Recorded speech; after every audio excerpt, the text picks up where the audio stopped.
السلام علیکم ساتھیوں، نئی ویڈیو کے ساتھ حاضر ہوں۔ چینی اور لیموں کا مکسچر قدرتی اسکرب کا کام کرتا ہے جو جلد کو اچھی طرح صاف کرنے میں مدد کرتا ہے۔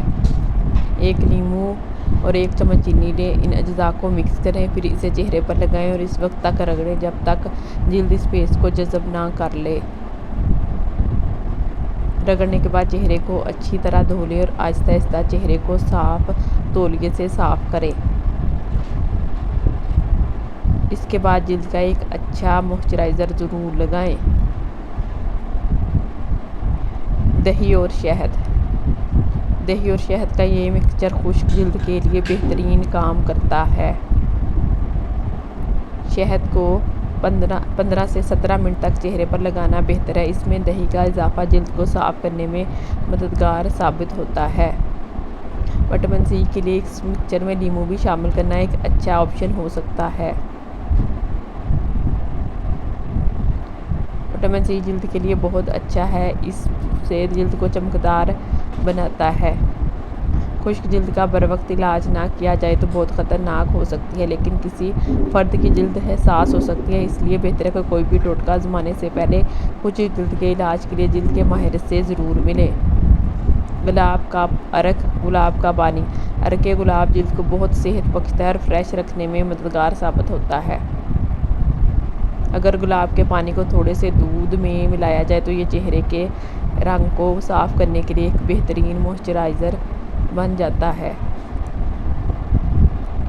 طریقہ کار آسان ہے۔ عرق گلاب کو چند چہرے پر لگا کر رات بھر لگا رہنے دیں۔ یہ جلد کی رنگت اور سکن کی ساخت کو خوبصورت بناتا ہے۔ عرق گلاب میں دیگر مفید خصوصیات بھی ہیں۔ یہ آنکھوں کی صفائی کے لیے بھی بہت اچھا ہوتا ہے۔ آم کے چھلکے اور دودھ۔ آم کے چھلکوں کے ساتھ 1 بڑا چمچ دودھ بلینڈ کر لیں اور اس مکسچر کو چہرے اور گردن پر لگائیں۔ آم کا چھلکا جلد کے لیے بہت فائدہ مند ہوتا ہے۔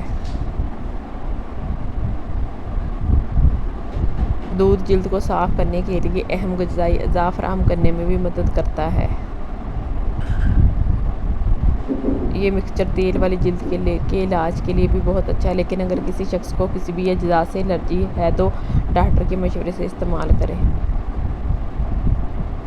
کیلا اور دودھ۔ کیلے کے کچھ ٹکڑے دودھ میں ملا کر چہرے پر لگائیں۔ یہ مکسچر جلد کو نرم اور شفاف بنائے گا۔ کیلا جلد کی ساخت کو بہتر بنانے کے لیے ہوتا ہے۔ دودھ